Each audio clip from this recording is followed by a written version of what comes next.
ఉన్న బంగారాన్ని విడిపించి ఆ రోజు ఆన్లైన్ రేటుకే మేము కొంటాం. Sharma gold company. నమస్తే, welcome to Suman TV. Jagannatha Swami రథయాత్రలో భాగంగా విశాఖ జిల్లా జగదాంబ చౌటరి దగ్గర అయితే మాత్రం జగన్నాథ స్వామిని అయితే మాత్రం ఇక్కడ ప్రతిష్ఠించడం జరిగింది. అయితే రోజుకొక అవతారం చొప్పున స్వామివారు అయితే మాత్రం భక్తులకు దర్శనం ఇవ్వనున్నారు. అయితే ఈరోజు మనం స్వామివారిని చూసుకోవచ్చు. వారాహి అవతారంలో అయితే మాత్రం భక్తులకు దర్శనమిస్తున్నారు. అంటే ఇది 3వ రోజు కావడంతో ఈరోజు స్వామివారు అయితే మాత్రం వారాహి అవతారంతో దర్శనమిచ్చారు. ఇలాగే 17వ తారీఖు వరకు కూడా, అంటే ఈ యొక్క 10 రోజులు కూడా స్వామివారు భక్తులకు రకరకాలుగా దర్శనాలతో అయితే మాత్రం భక్తులకు దర్శనం ఉన్నారు. నీలాచల నివాసాయ నిత్యాయ పరమాత్మనే సుభద్రా ప్రాణనాదాయ జగన్నాథాయ నమః. శ్రీ వికనస గురువే నమః.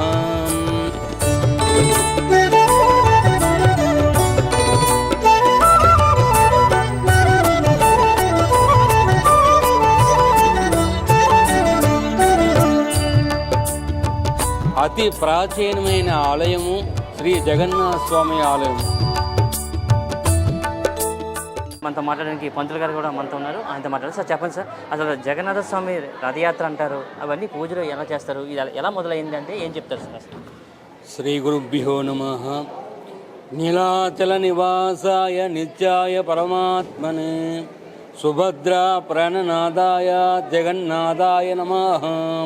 శ్రీ వికనస గురువే నమః. విశాఖపట్నం మహానగరంలో 1 టౌన్ ఏరియాలో అతి ప్రాచీనమైన ఆలయము శ్రీ జగన్నాథ స్వామి ఆలయం. ఈ ఆలయంలోని ఆషాఢమాసం శుద్ధ పాడ్యం మొదలు ఏకాదశి వరకు కూడా ఈ యొక్క రథయాత్ర ప్రారంభమవుతుంది. ఈ రథయాత్ర కార్యక్రమంలో తొలి రోజు స్వామివారిని రథం మీద తీసుకొని వచ్చి ఈ భక్తులు మంచి కోలాహలంతో, తప్పట్లు మంచి కోలాహలంతో స్వామివారిని ఈ గుండిక ఆలయంలో తీసుకొస్తారు. ఈ ఆలయంలో మొదటి రోజు ఈ ఆలయం 10 అవతారాలు వేస్తారన్నమాట. ఈ 10 అవతారాలు వేసే ముందుకు అసలు జగన్నాథ్ ఎవరు, అసలు ఎలాగ అవతరించారు, జగన్నాథ స్వామి ప్రాముఖ్యత ఏమిటి అనే విషయాలు తెలుసుకుంటే, ఈ పూర్వము ఇంద్రద్యుముడు అనే మహారాజు ఉంటారన్నమాట. ఆ మహారాజు నిరంతరం కూడా విష్ణు భక్తితోనే నిరంతరం కూడా ఉండడం వల్ల ఆయనకి ఈ ఆలయం యొక్క జగన్నాథ స్వామి ఆలయం నిర్మించి ఏమి ప్రతిష్ఠ చేయాలని చెప్పి ఆలోచిస్తుండగా స్వప్నములో మహావిష్ణువు ఆయనకి కనపడతారంట. ప్రత్యక్షమయ్యి నీలాచల ప్రాంతంలో నీలమాధవుడు యొక్క వెలిసి ఉన్నాను అని చెప్పేసి అనగానే ఆ ఇంద్రజ్యుముడు అనే మహారాజు ఆ ప్రాంతానికి 4 పంపించి విద్యావంతుడు అనే ఒక బ్రాహ్మణుడిని అక్కడ పంపించి ఆ నీలమాధవుడి యొక్క విశేషాలు తెలుసుకుంటారన్నమాట. తెలుసుకొని అప్పుడు ఏం చేస్తారంటే ఈ మహావిష్ణువు ఈయన యొక్క కళ్ళలో కనబడతారన్నమాట. ఈ సముద్ర తీరములో దారువులు అంటే దొంగలు వస్తాయి, అవి తీసుకొని వెళ్ళి మందిరంలోకి వెళ్ళి చేయమని చెప్పేసి అని చేయమని అనగా ఒక శిల్పి కూడా వస్తారన్నమాట.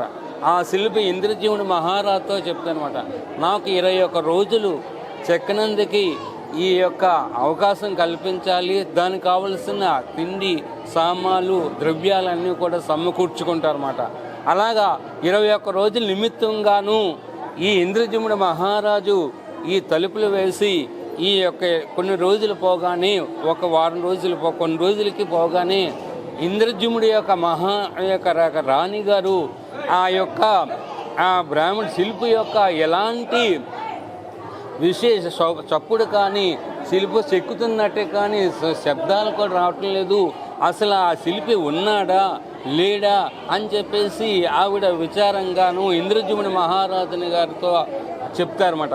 ఇంద్రజిముడి మహారాజు కూడా అని సందేహం కలుగుతుంది, అసలు ఆ శిల్పి ఉన్నాడా, ఎలాంటి శబ్దాలు రావటం లేదు ఏంటని చెప్పేసి ఆ తలుపులు తెరుస్తారన్నమాట. తలుపులు తెరవగానే ఎలాగా చెక్కిన శిల్పాలు అలాగే కనబడి ఆ యొక్క శిల్పి అంటారన్నమాట, నువ్వు నాకు 21 రోజులు సమయం ఇచ్చి ఈ మధ్యలో మధ్యాంతరంగా తలుపులు తీయడం వల్ల ఈ విగ్రహాలు ఇంతే అని చెప్పేసి ఆయన అదృశ్యం అయిపోతారనమాట. ఆ మహారాజు చింతిస్తారనమాట. చింతించి అప్పుడు మహావిష్ణువు అలా చెప్తానమాట, ఈ యొక్క రూపాలు ఏ విధంగా ఉన్నాయో ఆ విధంగానే వీళ్ళు ప్రతిష్ఠి పూజలు చేయించమని చెప్పేసి మహావిష్ణువు తెలపగా, అందుకే జగన్నాథ స్వామి, బలభద్రుడు, సుభద్రాదేవి ఈ స్వామివారికి 10 అవతారాలు వేసనమాట. మొదటి రోజు మత్స్య అవతారం, రెండో రోజు కూర్మ అవతారం, మూడో రోజు వరాహ అవతారం, 4వ రోజు నరసింహ అవతారం, 5వ రోజు వామన అవతారం, 6వ రోజు పరశురామ అవతారం, 7వ రోజు రామావతారం, 8వ రోజు కృష్ణావతారం, 9వ రోజు 9, 10 కూడా 9వ రోజు కృష్ణావతారం కలికి అవతారం, దాని చివరి రోజు ఏకాదశి రోజు శేషపానుప అవతారాలతో ఈ స్వామివారి దర్శనమిస్తారనమాట. ఈ యొక్క స్వామివారికి ఈ యొక్క దేవాదాయ శాఖ ఎండోమెంట్ దేవాలయం వాళ్ళు ప్రత్యేకమైన వసతులు అందరూ కల్పించి అందరూ కూడా దర్శనం చేసుకునే భాగ్యం కల్పించారన్నమాట.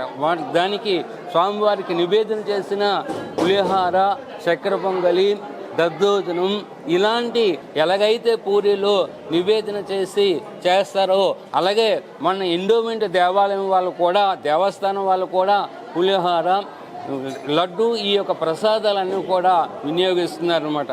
భక్తులందరూ కూడా ఈ అవకాశం కల్పించుకోవాలన్నమాట. అలాగే ఈ యొక్క ఆషాఢ మాసంలోని ఈ జగన్నాథ స్వామి ఉత్సవాలు ఎక్కడి నుంచో అనేక ప్రాంతాల నుంచి వచ్చేసి స్వామివారి భక్తి శ్రద్ధలతో ఎవరైతే దర్శనం ప్రతిరోజు ఈ 10 రోజులు ఎవరైతే దర్శనం చేసుకుంటారో వాళ్ళకి ఈ అష్టమి శని కానీ, అర్ధాష్టమి శని కానీ, ఏలినాడు శని కానీ దోషము నివారణ అవుతుంది. ఎంచేతంటే శనీశ్వర స్వామి ఈ స్వామివారు ఎవరైతే దర్శించి పూజ చేస్తారో వాళ్ళ యొక్క ఈ ఆదిత్యాది నవగ్రహ బాధలు తొలుగుతాయని చెప్పేసి శనీశ్వర స్వామి వాళ్ళకి వరం ఇచ్చారనమాట. స్వామివారిని ప్రతిష్ఠించారు, పెద్ద ఎత్తున భక్తులు వస్తున్నారు. ఎలా జరుగుతున్నాయి సార్ పూజలన్నీ కూడా?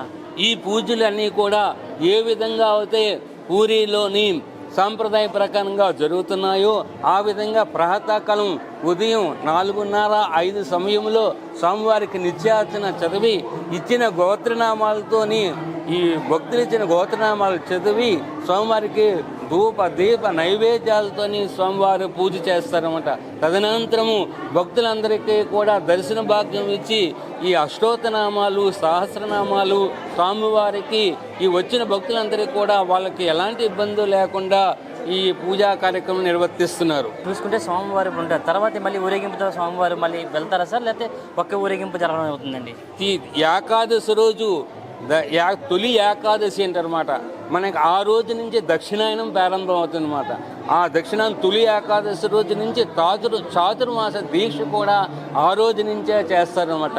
4 నెలల పాటు ఈ ఏకాదశి రోజు తొలి ఏకాదశి అయిన తర్వాత, శేషపానుపు అయిన తర్వాత స్వామివారిని తిరిగి రథం మీద తీసుకొని వెళ్ళి ఎలాగైతే పూరిలో తిరిగి రథయాత్ర చేస్తారో ఆ విధంగా కూడా భక్తులందరూ తండోపతండాలతోని కోలాటంతో స్వామివారిని తీసుకుని వెళ్తారనమాట.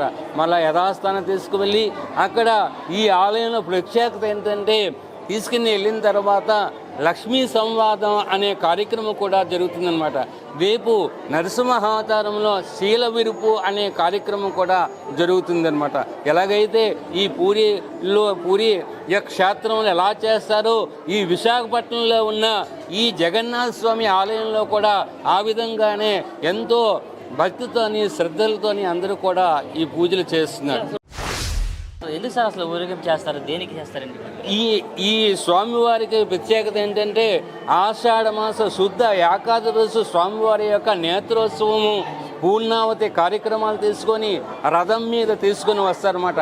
ఈ రథం మీద తీసుకొని తన అత్తగారిలైన గుండికాదేవి ఆలయంలో తీసుకొచ్చి స్వామివారి దర్శన భాగ్యం అందరికీ కూడా కల్పించి మళ్ళా తిరిగి రథయాత్రతో స్వస్థానానికి ఆలయానికి చేరుకుంటారు. ధన్యవాదాలు స్వామి గారు. ఇది ఇక్కడ పరిస్థితి మనం చూస్తున్నాం. పూరిలో జగన్నాథ స్వామికి అయితే ఎలాంటి పూజలు చేస్తారో అదేవిధంగా విశాఖలో జగదంబ సెంటర్లో ఉన్న ఇక్కడ జగన్నాథ స్వామికి కూడా అలాంటి పూజలు చేస్తారు. స్వామివారిని అంగరంగ వైభవంగా ఊరేగిస్తాం. ఒక 10 రోజులు కూడా పూరిలో ఎలాగైతే ప్రత్యేక పూజలు చేస్తామో అదే విధంగా కూడా ఇక్కడ మేము ప్రత్యేక పూజలు స్వామివారికి నిర్వహిస్తున్నాం. అయితే ఇక్కడ పెట్టిన దగ్గర నుంచి కూడా భక్తులు అధిక సంఖ్యలో వస్తున్నారు, స్వామివారిని దర్శించుకుంటున్నారు. ఇక్కడ పూరి జగన్నాథ స్వామి ఇక్కడ దర్శించుకున్నట్టు ఇక్కడ కూడా స్వామివారిని దర్శించుకుంటే కోరిన కోరికలు తీరుతాయని కూడా ఇక్కడైతే పంతులు గారు అయితే చెప్పడం జరుగుతుంది. కెమెరా పర్సన్ కాంతితో ప్రశాంత్, సుమన్ టీవీ, వైజాగ్.